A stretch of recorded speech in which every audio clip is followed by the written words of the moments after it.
في الأرض إن الله يعد ما يعدكم به إن الله كان سميعا بصيرا محمد برسائل صلصال الشفيع بدينا يوم القيامة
নিষেধ করলো, অতএব নিষেধ না করার মানে তারাও তার মধ্যে সম্মতি ছিল।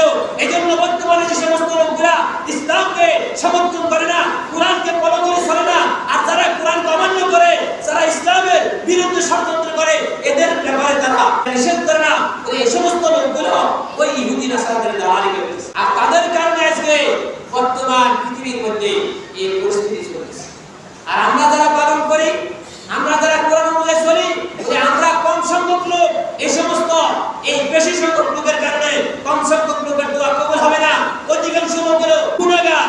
এই জন্য আল্লাহ তাআলা যখন আযাব দেন তখন সকলের উপরে একসাথে দিতে লাগে। এই জন্য আমাদের এখন বর্তমানে উচিত হলো সকল আল্লাহর কাছে গুনাহ থেকে মাফ চাওয়া, যে আমরা সকলের গুনাহগার, আমাদের গুনার বিনিময়ে আজকে এই আল্লাহ আসমানে আযাব হইতেছে।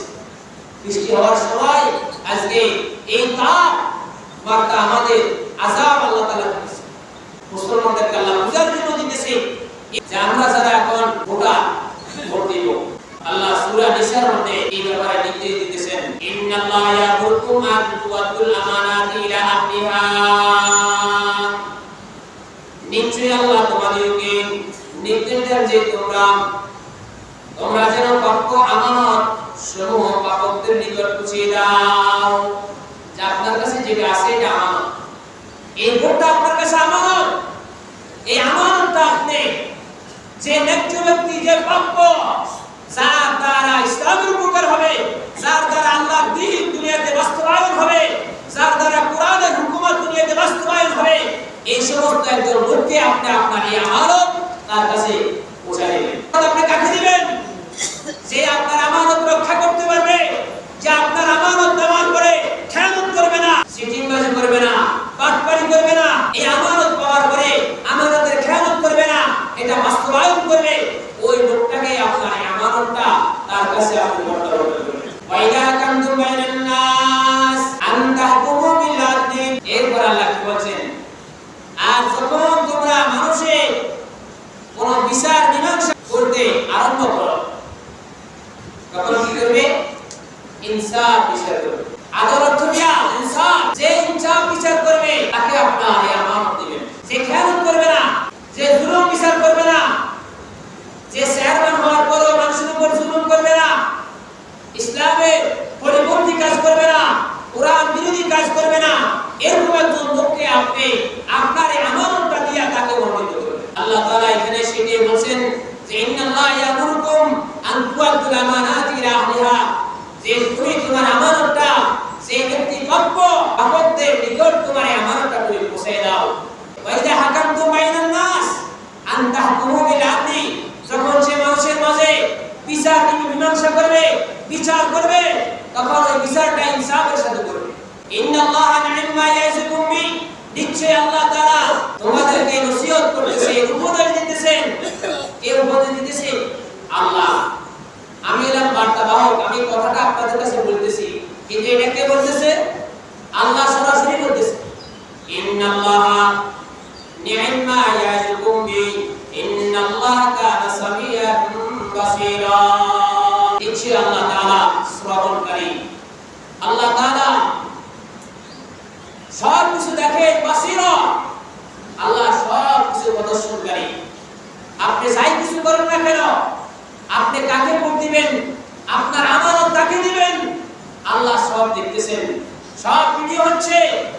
আপনি মনে করেন যে আল্লাহ দেখে না, আপনি গোপনে একজনের সাথে হাত লাগাইছেন, তার থেকে টাকা খাইতেছেন, আবার আরেকজনকে ভোট দিলেন না। আপনি যাই করেন না কেন, সব কিছুর সম্পর্কে আল্লাহ তাআলা অবগত। আল্লাহ তাআলা কোরআনের আয়াতের মধ্যে বলেন, ইন্নাল্লাহা আলিমুন বিযাতিস সুদূর।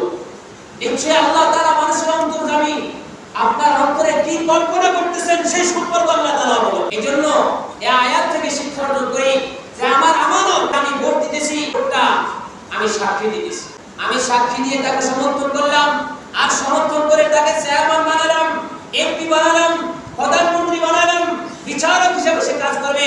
যদি আমার এই সমর্থনের কারণে যদি একজন বানানো যদি চেয়ারম্যান হয়ে যায়, আর এই চেয়ারম্যান হওয়ার পরে সে যদি ইসলামের পক্ষে কাজ করে, কোরআনের পক্ষে কাজ করে, এই দেশের জনগণের কল্যাণে কাজ করে, রাস্তাঘাটগুলো যদি ঠিকমতো আদায় করে, এই কাজগুলোর মধ্যে যদি সে আত্মসাৎ না করে, আমানত দেওয়ার কারণে এই দেশে ইসলামের রীতিনীতি অনুযায়ী কাজ করলো, পরে এই কাজগুলো করার কারণে যে পরিমাণ সবের ভাগ হবে, এই আল্লাহ তাআলা আমার আমলনামায় পাঠিয়ে দিবেন সুবহানাল্লাহ।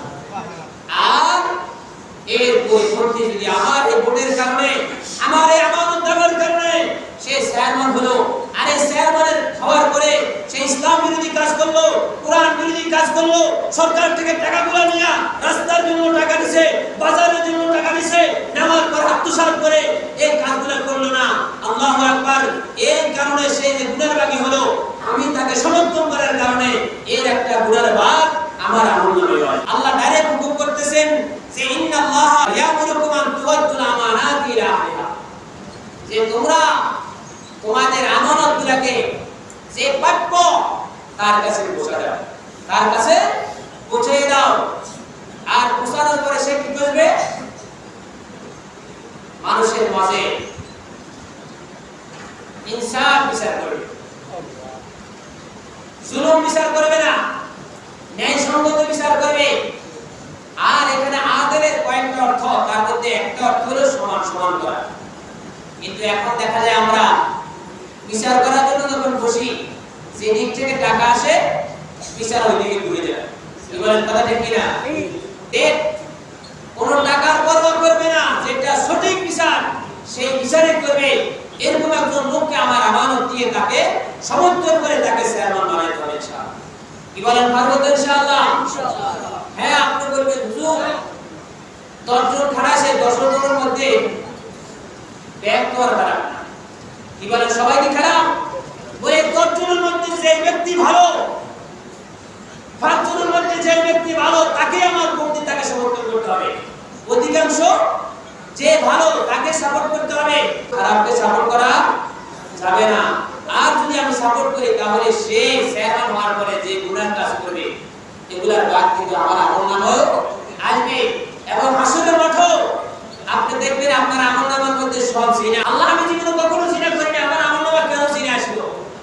তখন দেখা যাবে ওই যে চেয়ারম্যান হওয়ার কারণে সে যত ঘুষ খাইছে, সে যত সুদের টাকা খাইছে, গুনাহগুলা আপনার আমলনামায় একবার আস্তে আস্তে আপনার আমলনামায়। অতএব খুব সাবধান। এখন বর্তমানের পরিস্থিতি আল্লাহ